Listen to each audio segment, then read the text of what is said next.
عارف رومی رحمۃ اللہ علیہ فرماتے ہیں کہ مثال دینے کے لیے بات سمجھاتے ہیں. فرماتے ہیں ایک شخص جنگل میں لکڑیاں کاٹنے جایا کرتا تھا تو شیر سے دوستی ہو گئی, یعنی ڈائریکٹ بادشاہ سے دوستی ہو گئی, اور بادشاہ بھی وہ جو جنگل کا بادشاہ ہے. جنگل کے بادشاہ سے دوستی ہو گئی. اب وہ لکڑہارا غریب آدمی تھا, لکڑیاں تو کاٹنی ہوتی تھی. تو وہ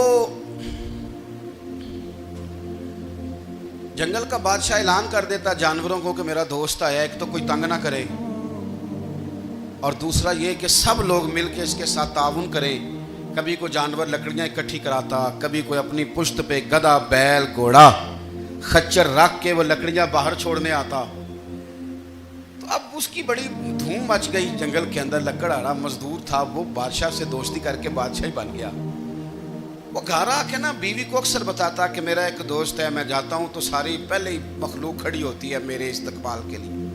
دوستی جو بڑے سے ہو گئی ہے. بنا ہے شاہ کا مصاحب تو پھر ہے اتراتا, وگرنہ شہر میں غالب کی آبرو کیا ہے. ہمیں تو پوچھتا ہی کوئی نہیں, یہ تو بنا ہے شاہ کا مصاحب تو پھر ہے اتراتا, وگرنہ شہر میں غالب کی آبرو کیا ہے. تو وہ لوگوں کو بتاتا, بیوی کو بھی بتاتا دوست ہے. تو بیوی کہنے لگی اتنی تو تعریفیں کرتا, یہ نہیں بتایا کہ وہ جنگل کا شیر ہے, پر نیرا دوست بتا دیا. بیوی کہنے لگ گئی کہ تو اتنا جو اس کا ذکر کرتا ہے تو کسی دن بلا نا, بلا کسی دن تاکہ اس کی دعوت کریں.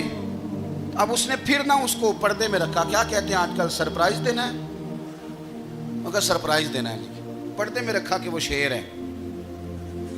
تو وہ بلا لیا گھر. اب اس کے لیے کچا گوشت, ظاہر ہے شیر نے کچا گوشت دکھانا تھا. وہ کہنے لگی پکانا کس طرح کا ہے.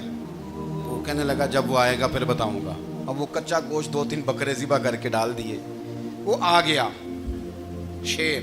عارف رومی کہتے جب وہ آیا نا تو اس کی بیوی نے دیکھا تو اس نے ایک سخت جملہ کہہ دیا. کہنے لگی اوہو, میں سمجھی تھی پتہ نہیں کون ہے, اس طرح کے درندے تیرے یار ہیں, کتے بلے دوست بنائے ہوئے ہیں, یہ کیا بات ہوئی. خیر وہ شیر نے سن لیا, گوشت کھایا, وہ چلا گیا. اگلے دن لکڑہارا لکڑیاں کاٹنے گیا تو شیر نے ملاقات کرتے ہی لکڑہارے سے کہا کہ یہ نا کلاڑی اٹھا اور میری پشت پہ نا ایک زخم کر دے. اس نے کہا نہیں میں یہ کام نہیں کرتا, تو میرا دوست ہے. اس نے کہا سن بھائی, میں نے پیار سے کہا ہے تو مان جا, ورنہ میں ہوں شیر, میں نے تجھ سے منوا ہی لینا ہے, میں کو تکلیف دوں گا مناسب نہیں, تو کر. اس نے کلاڑی اٹھائی اور اس کی پشت پہ ایک زور سے زخم لگا دیا, خون بہنے لگا. اس نے کہا تو نے آج کے بعد آنا ہے, لکڑیاں کاٹنی ہے, تجھے کوئی کچھ نہیں کہے گا, بس یہ ایک حکمت تھی جو میں نے کیا ہے. قصہ مختصر. وہ آتا رہا, لکڑیاں ملتی رہیں, خدمت بھی ہوتی رہی. 6-8 ماہ گزر گئے. ایک دن شیر اس سے کہنے لگا یہ میرے ذرا بال اٹھا کے دیکھ, وہ جو تو نے زخم لگایا تھا وہ کہاں پہ ہے. اس نے وہ بال اٹھا کے دیکھا تو زخم ملا ہی نہیں, کئی جگہ پہ ٹٹولا کا, یار یہاں تھا, یہاں تھا, یہاں تھا. شیر نے پھر کیا کمال ہی جملہ کہا. اس نے کہا کہ وہ جو کلاڑی کا زخم تو نے لگایا تھا نا وہ مکمل ہو گیا, لیکن تیری بیوی کا جو لہجہ تھا اور اس کی جو تلخی تھی وہ آج تک میرے ذہن میں موجود ہے, وہ ابھی بھی مجھے تکلیف دیتی ہے.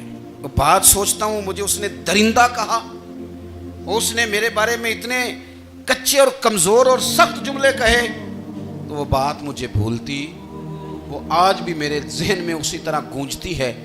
تلخ جملے جو اس نے کہے اور خوفناک جو انداز اس نے اختیار کیا, وہ بات مجھے کبھی بھی بھولتی. تو آپ کے لفظ لوگوں کو بھول جاتے ہیں, پر لہجہ یاد رہتا ہے اگر ہم اپنے لہجے پر تھوڑی توجہ ہی کر لیں. کچھ لوگ کہتے ہیں جی میرا جی روٹین ہی یہ ہے بات کرنے کی, تو یہ یاد رکھنا کسی وقت ایسا بھی ہوتا ہے کہ شیر کو سوا شیر مل جاتا ہے. پھر ایسا نہ ہو کہ آپ کی تلخی کی جواب میں کوئی اس طرح کی تلخی ہو کہ پھر آپ اس کو کبھی بھلا نہ سکیں. ہمارے ہاں نا یہ دور تیزیاں دکھانے کا دور ہے. کچھ لوگ ضرورت سے زیادہ تیزی دکھانے کی کوشش کرتے ہیں. ان بیچاروں کا کبھی کبھی اتنا سخت نقصان ہوتا ہے کہ ان کو ان سے بھی کئی گنا تیز بندہ مل جاتا ہے. وہ کسی ایسی جگہ جا کے بیچارے الجھ جاتے ہیں جہاں سے واپسی کا راستہ نظر نہیں آتا.